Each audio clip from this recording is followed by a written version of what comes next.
Grim Dawn, welcome back. QuestySparks, hardcore playthrough. Couple items, mainly one that I wanted to get to. And I've noticed this for all the Grim Dawn videos that I've recorded so far, but I've never actually remembered to mention it when I'm in game. Check out where my mouse is pointing.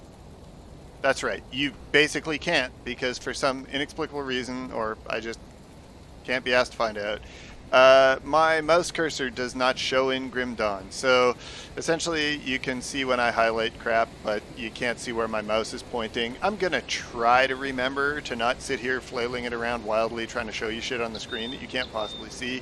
I don't know why it happens. I use an app or a little add-on for this called YOLO Mouse that just makes my mouse a little bit more visible and doesn't get lost as much in skill effects and all that jazz. I tried turning that off. That doesn't seem to make a difference, so I turned it back on, and you guys will just have to imagine how awesome my mouse looks cruising around the screen. I might solve that in the future, but I'm just getting a couple little episodes in the can here before I go on vacation for a little while, so I want to quickly blow through a little bit of this. And I enjoy how annoyed you might be with me in the last episode when I unlocked McDragon's Pact and then didn't even bother using it, but we are going to use it now. So what I normally do is I actually put all my buffs and stuff like that that are just, reserve buffs just on a second thing there. So I'm going to fire that up. And now we are buffed with McDragon's Pact. And then we're going to get straight into it. I haven't actually done anything between the end of the last video and right now, so I haven't even sold all this garbage that I picked up, which we're going to do right now. We're going to sell all this junk on, and then we're going to... so this is the scrap we're looking for the quest that we're just starting. And then what we're going to do is we're actually going to show how much of a silver spoon baby we are, and we're basically going to say, hey, we don't want to see magic items anymore. We are still going to see single rares because those will still be useful at this level, but it's not going to be too long before we've powered through this and we don't even want to see that anymore. Now, the other thing that I'm going to do, you'll notice I'm over level 5. Now, we did talk in the last episode about getting some of those add-ons to my gear. We're going to do that. And the reason being, look at the numbers, right? I've played a couple characters to like sort of end game or like the end of the first part of the game. And I already got hundreds of items here. This is why I say get them, use them right away. And you're going to see exactly why, because we've got this item here. It gives me a little bit extra lightning damage. That's all good. And what we're going to do with that is we're going to slap on this cracked lodestone. Gives me a little more lightning damage, but crucially, gives me a skill, which is Lightning Nova. I'm going to demonstrate why that is fucking awesome by putting that in. I'm going to socket it right here. We went over why my dumb cripple hand, how I have everything bound here. Don't even worry about it. Just let me do my thing. All right. And then we've got a couple other things in here. I explained last time about, you can see here, I'm sitting at half Constitution. I explained how Constitution feeds you back life. So this gives me a percentage of health, increases my regen, gives me vitality. We're going to do that. We're going to kind of put it where we can, which is where again? Yeah, it's rings, amulets, and medals. So this here is my starting amulet. It's basically a bag of salt that lady hung around. Useless. I'll fix that, but don't worry about it for now. What we are going to do with our helmet here, which is just some random shit that we picked up at some point, but what we are going to do is we're going to put ectoplasm on that. And the reason being, this gives us more energy and crucially gives us energy regen. You're going to see why that's important when I start cooking off those lightning novas, because they are going to chew through it. Now, we do have a bunch of other stuff here that we can put some items on. Here, this gives me health and it gives me constitution. That's going to be pretty useful. We're going to do that. Boots, inevitably boots are always going to be carrying move speed on them, but as you can see, we can't actually socket move speed on them until level 20, so we're going to, we're like a fucking infant. We're going to go through like 10 pairs of boots before we reach level 20. So we'll just put whatever the heck we can on there, which right now is really looking like, let's just slap some more hit points on there. Why wouldn't we? Pants, same scenario, hit points, give them to me. I can always use more hit points because I'm going to be getting my ass kicked on the routine. So let's just do that. All right, there we go. You can see we got some slots. We haven't found anything for yet. Relic slot, that's a really important one. We'll be talking about that. That's kind of where the crafting system comes into play. Metal slot, pretty key as well. We'll talk about all this shit as we get drops. But for now, let's get back out there. We've got to go and get ourselves a little bit of scrap so that we can open up the quest down here. Barnabas helping out. We're going to help him fix the water pump in the town by collecting some scrap. And so we're just going to head up to Lower Crossing here and strike out and do a little bit of exploring. And the way I want to do that, well, we can actually go this way. So one of the things about this game, you know, if you're thinking Path of Exile or something like that, it is not going to be like that. By the way, Lightning Nova, we are now a highly efficient leveling machine. That's right. My XP squeezing abilities have become much, much more effective. Okay, we got a good opportunity right here to explain a little bit about what I was going to say about maps. So, a game like Path of Exile, for example, you're kind of wandering around in maps that are sort of, they are seeded, right? Like they have a certain tile set and certain basic layouts, but then everything is procedural. These are handcrafted maps, right? So basically these maps are much more intricate. They tell much more of a story. They're much more tightly laid out and more visually appealing. But they're kind of always the same. The difference comes in things like this. This, for example, is always going to be in the same place. You can see here, this cave is not appearing on my map, which of course I'm going to fumble around the buttons because that's how I roll. But this is not on my map. This is a migratory cave. This can appear in a number of different locations. Some caves can appear in a number of different locations or not at all. In other words, they're like rare spawn dungeons. This particular dungeon right here is a fantastic way for a noob character like this to get himself killed. So let's go. Basically, we've got a skull boss in here who isn't messing around. This is poison. Don't stand in it. The only reason I'm going to do this is because, you know, I'm fairly well set up right off the bat with my Briar Thorn taking care of me. My spiny little comrade here who's going to help me out, and also, you know, having that Nova lets me clear these packs a little bit faster. We did level up right there. I don't remember where I was. We're just going to kind of keep building this up, and we're going to keep working our way towards the Wendigo Totem. I should point out, one of the things that probably a lot of new players, including myself when I started this game, you're going to look at these initial abilities and you're just going to be like, well, what's stopping me from just maxing these out, right? Like, I just get these huge bonuses. Like, look at the bonuses I could rack up here by just maxing this out. Kind of don't do that. You wanna move your way down this scale, and just kind of unlock what you need and get that first level, because it's always going to give you some kind of pretty reasonable bonus. But this over here is adding straight up stats, straight up health, straight up energy. You want to have this. This is your survivability. It's what's going to give you a good health pool. If you just sit down here maxing out these skills, you're just paper. You know, you're just going to get eaten up. So hardcore especially, don't be doing that. So we're just going to pump our stats in here. We're getting pretty close. One more level and then we can unlock this. But we're just going to keep on rolling up until we hit level 10.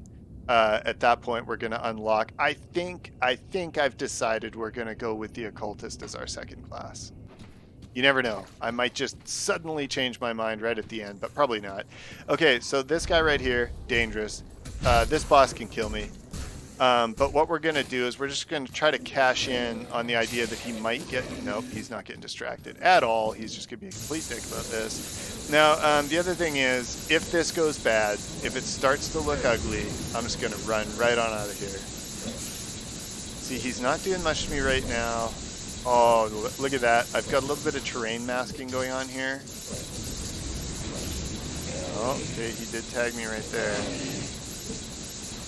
Perfect. Thank you, Briarthorn. That was some good tanking.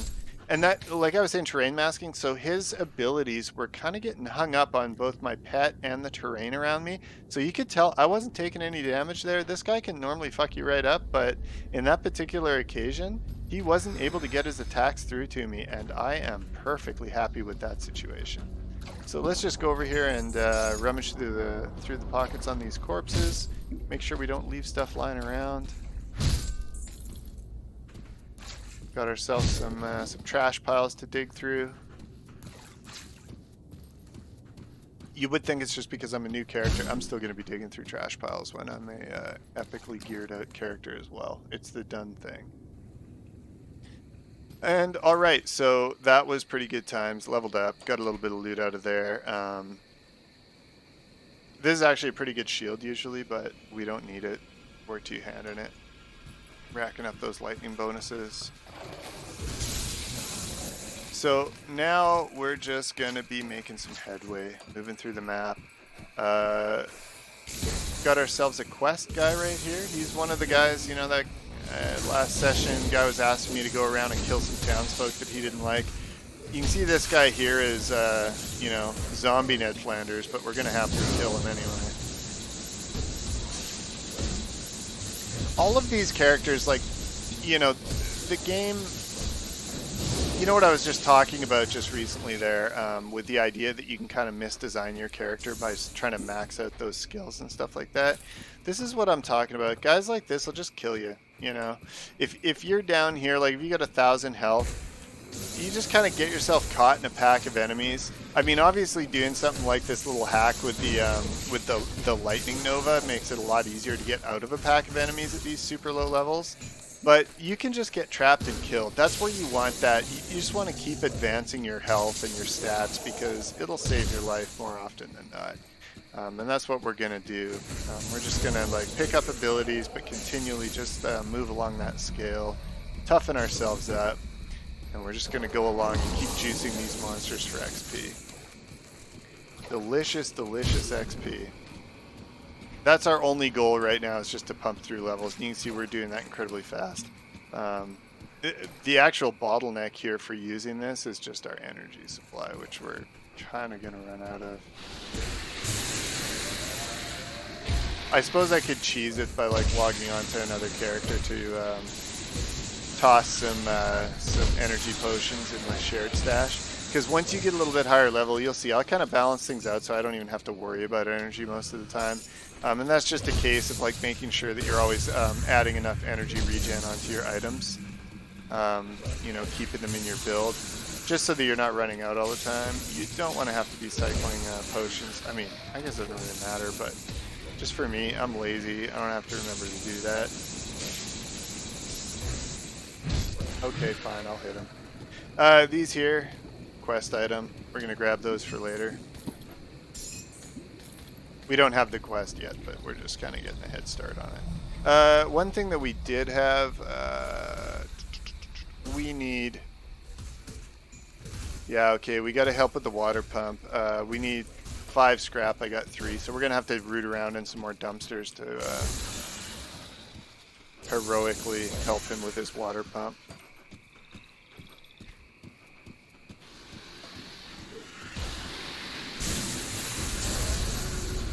Oh, look at that. One thing I always love about these guys, they're flimsy, they die easy, and they have huge pack size. Toss them in the XP blender. Alright, we're going to keep going here. Oh, look at that delightful Wendigo totem. We're just about up to it. So next level, we're probably going to nab that. We'll probably pump 2 into there. 1 into Ground Slam for the Briarthorn, just to give him an AoE. Actually, we might go 1, 1, and 1. Get ourselves Heart of the Wild as well. A little bit of health regen. Might not be worth dropping a point in there right now. It's actually probably worth pumping maybe another one into this. Get that energy regen up. Because this buff here is giving us added energy regen, which is super valuable for us. As you can see, we're constantly having a potion here because that Nova is taking a lot out of us. So we'll probably balance that out with a little bit of McDragon's Pact.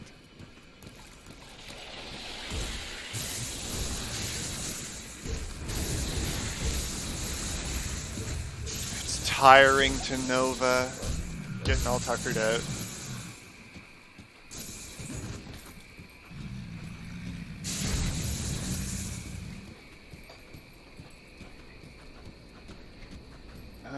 I probably, just gonna rummage over here.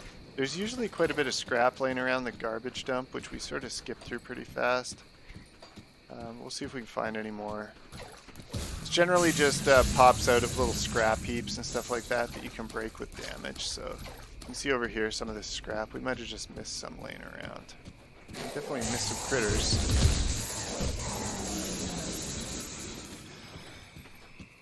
Let's see here. Maybe not. Alright, fine. We'll keep exploring. That's one of the other things, I was mentioning the difference kind of between your Path of Exile maps and these. One of the reasons I do really like these maps a little bit, even though, yeah, they're the same, right? Like you're seeing the same maps over and over again.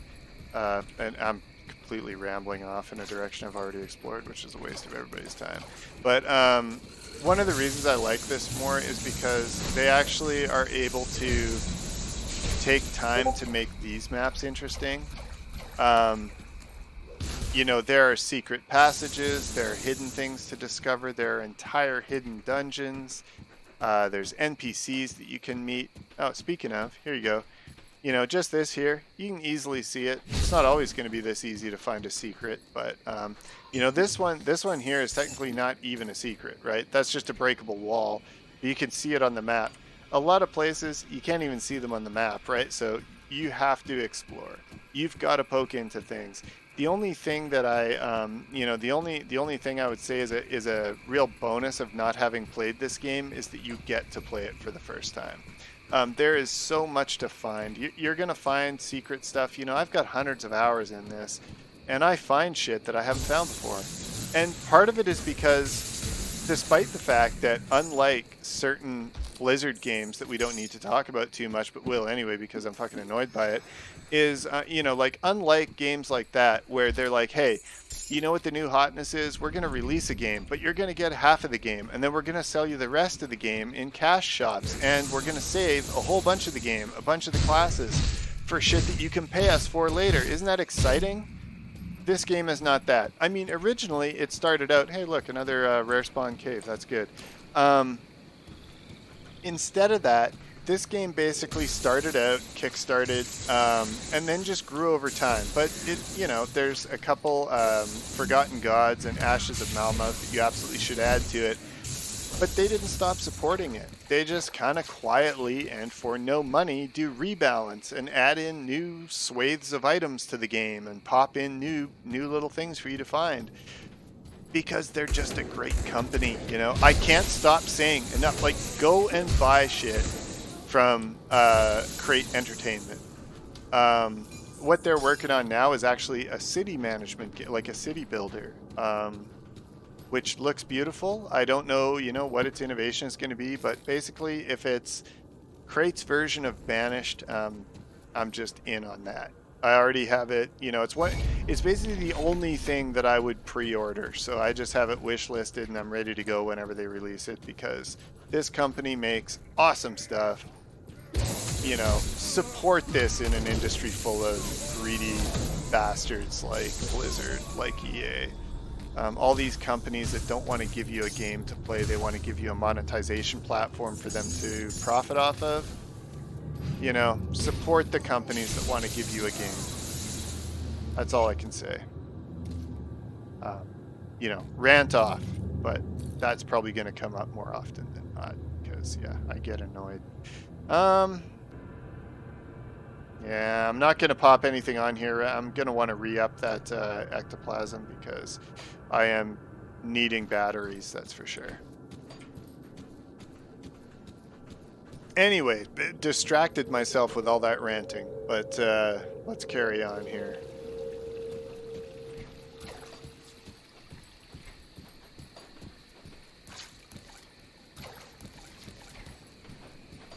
Oh. Gotta kill the slith.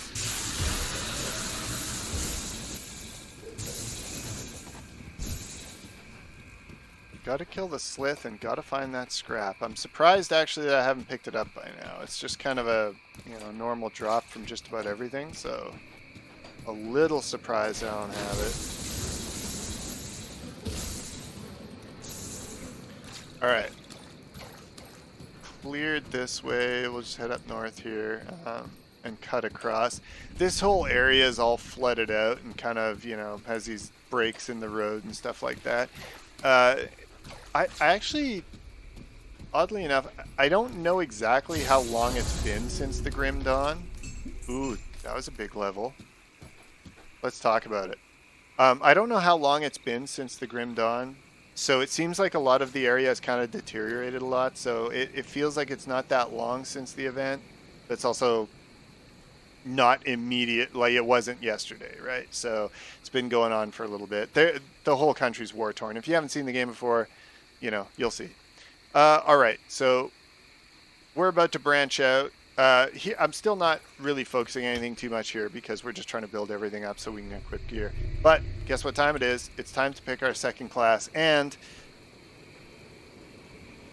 we're going to do it. We're going to take the Occultist, and it's not just because of the hat. A hat that would make anyone from the Dollop pretty excited. So we're going to break out into this, and there's a couple of reasons. The Occultist has some pretty clutch abilities. One of them is Curse of Frailty. Do you see what I'm seeing? Minus 25% move speed. That goes down to minus 50% move speed. And then if you go down to the rest of the tree, minus Ellie resistance. This basically debuffs resistances and slows the enemy down. It's straight up handy. You're not going to go wrong with this shit.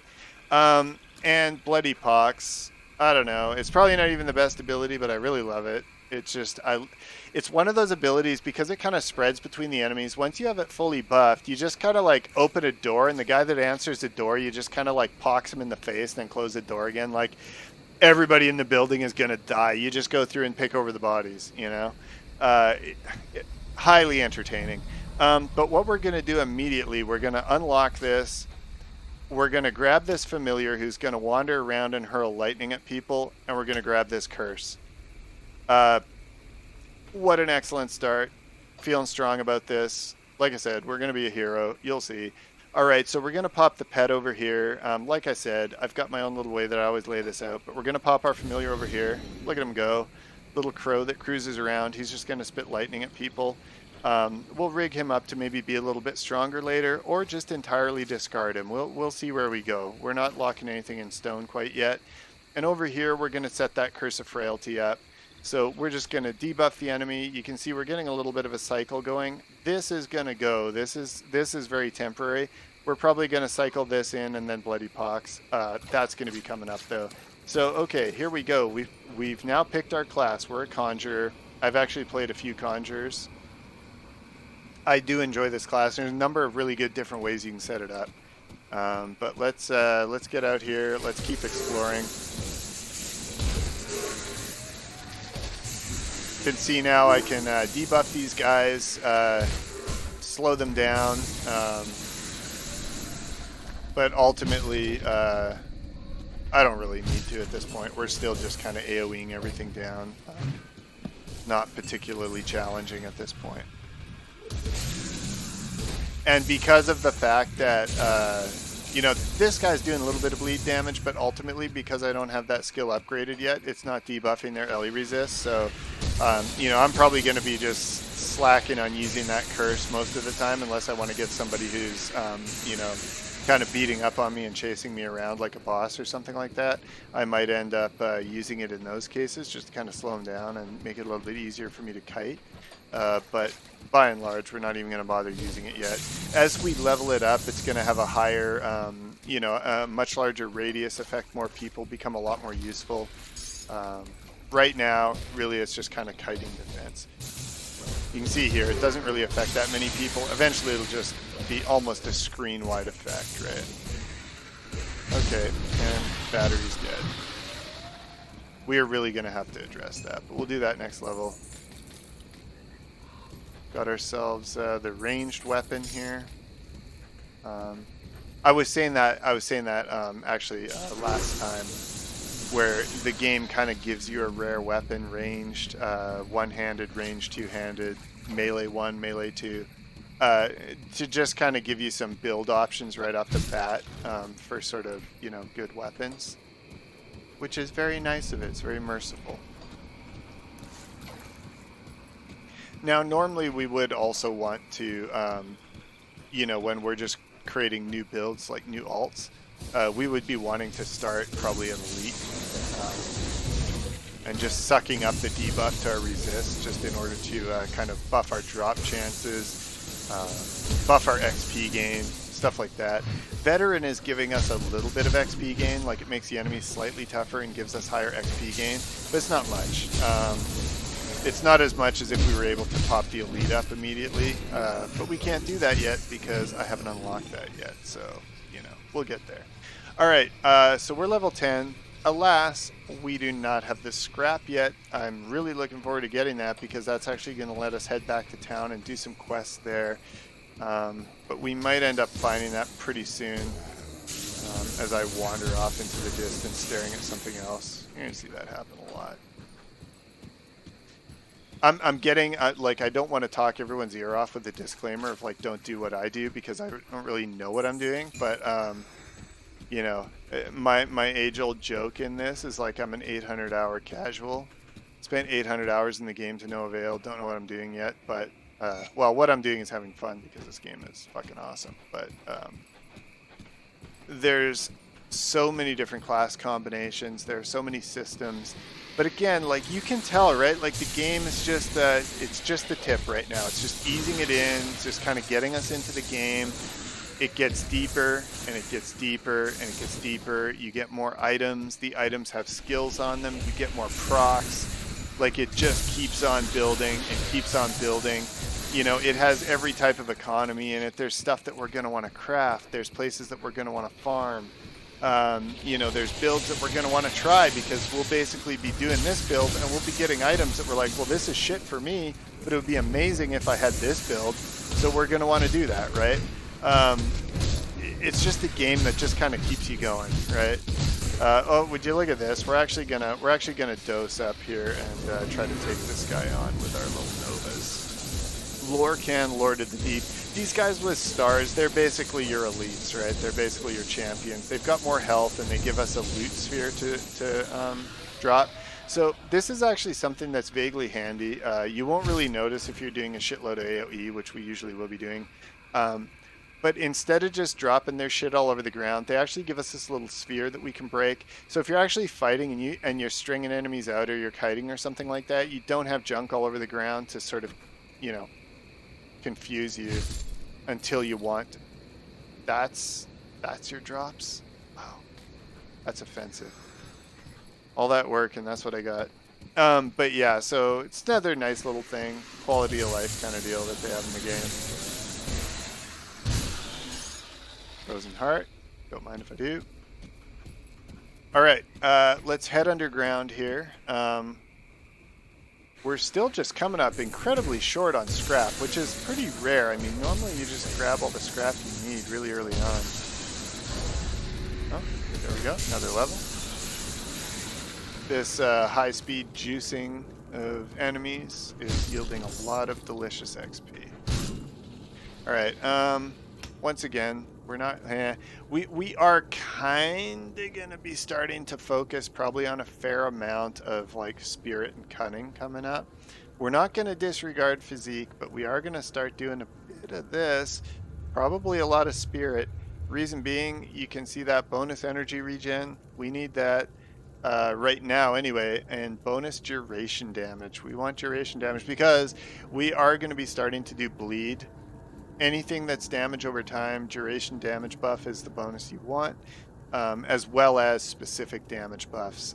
We'll go through some of those screens, probably not this time, just because we haven't really done a whole lot, but next time. And this is our next destination here, Bloody Pox. That's when we transition out of using Lightning Nova and into using this to murder vast groups of enemies. And we're actually going to be dumping a bunch of points into this. So we will be carrying on down the path here to build our basic stats, but we do want to get this up a little bit. because this is actually a fantastic leveling skill up until we run into stuff that's highly resistant to it, which is sort of Arcovian Undercity. That's when you start to run into a lot of undead, or not undead, but a lot of skeletal undead and ghosts who really don't, you know, they don't bleed very much, like, which is fair but annoying. Okay, let's rummage around here. I'm becoming increasingly dismayed by the lack of scrap.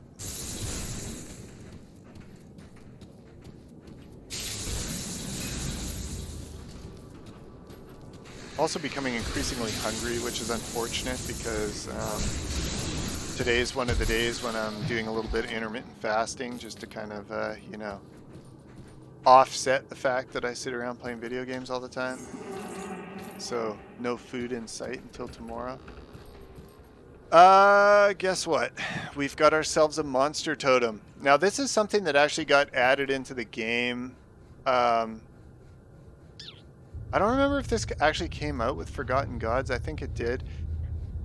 It's part of just the vast amount of content that they give us. Now, these here can be a good way to get yourself killed. But they vary, right? So this is a Forsaken Savage Totem, which basically means that the types of enemies that this is going to spawn when I go up and fuck with it are going to be essentially beastkin, right? They're going to be things from that class of enemy. That can be bad, right? We could end up getting a lot of poison here, like some venom spines, stuff like that. It's probably not going to be that bad. Some different classes of these are more of a problem. The ones that summon undead, and it can be a little bit more localized to areas. They can summon things that can bone cage you, which is a mobility inhibiting skill that binds you down. We are going to potentially, depending on how strong we're feeling as we get going, we are going to be avoiding some of these because, well, hardcore, we just don't want to die suddenly from just stupidly going after the loot. But right here, right now, we're going after the loot stupidly because why not, right? Actually, I just exactly explained why not. Well, whatever. Nothing ventured, nothing gained. Early on, like this early, it's not going to be too hard to win this one. We'll just go ahead and drop a little bit of healing here.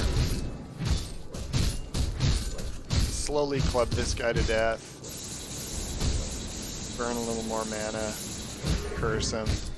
Really for no reason other than to just curse him. And then burn him down. Okay, he actually killed one of my pets there. This is why we're doing it.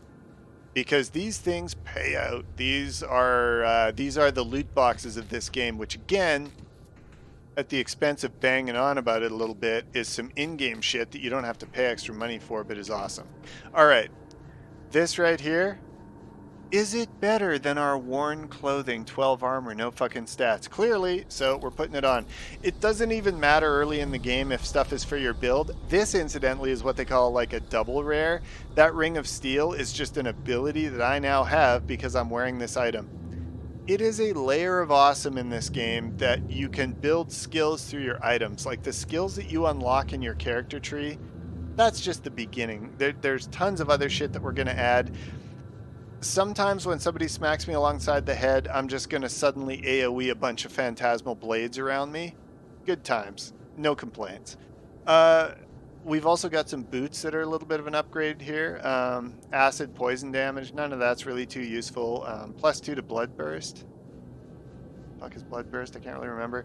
But, you know, we don't have that skill, but it's obviously, you know, when a skill is highlighted like that, it means that it is something that we could get given our class build. So we'll take a look into that. All right, so boot upgrade. What about the hat? No. Technically, no, because we're not doing cold damage, really. The gloves, yep, straight up. That's a health upgrade right there. LE resist, up, +2 to Heart of the Wild. That's good. All right, get on my hands. And what else do we really want? Do we want to switch over to maybe this? Yes. Yes, we want to switch over to the, well, actually, let's check here. Do we want to go two-hand? No, okay, yeah, we're gonna switch out to this. And the reason we're gonna switch out to this is because we're about to ding again, and we're gonna get bloody pox. And this gives us 68% bleed damage. But the key feature there, look at that, increased duration. That's something we want to get. Now I'm not gonna dig into the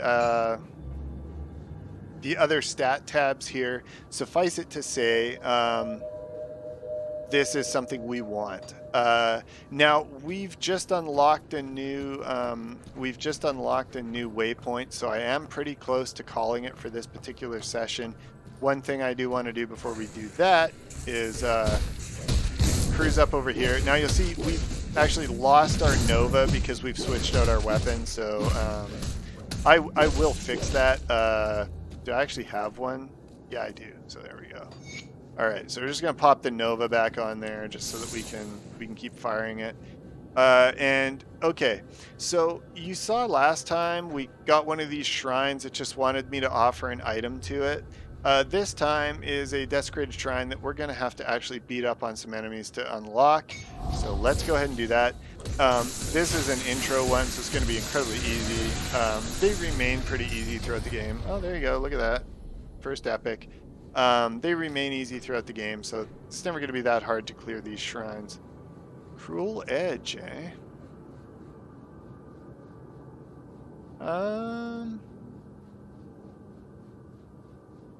Yeah, I mean, no, but yeah. We're going to keep that in the item stash. Okay, and the other thing you can see here is right away we are already up to the stage where we're getting a flood of greens.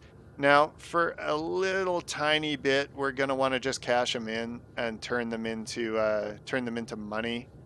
But we don't have a lot of uses for money early in the game, so ultimately, I'm gonna just start turning this off so that we stop getting all these single rares because we're never gonna use them, and they're basically just clutter up until a certain point. Oh, geez, look at that. That one has lightning damage on it, but quite frankly, bleed damage is going to be useful first. Okay, so we have squeezed everything we can out of this cavern. We don't have the scrap we need, but that is something we're going to deal with next time. It's time to head back to Devil's Crossing, and I'm going to go ahead and wrap this up. These episodes are slightly longer, but I gotta tell you, man, I just lose myself in this game. That's why I have so many hours in it. Fucking good game, guys. Grab it. If you do like this series at all, get on Steam. Wishlist this game if you don't already have it. It constantly goes on sale, and what I will tell you is there is absolutely no reason not to buy the game with the Forgotten Gods and Ashes of Malmouth expansions right off the bat. They are basically, to me, it is a core game experience. They add so much to the game. Items, classes, all that stuff. If you like ARPGs, you will like this. Next time, we're going to go over a little bit more in depth about damage types and stuff like that. But for now, I'm going to call it before this goes on forever. Thanks for watching, and I'll see you next time.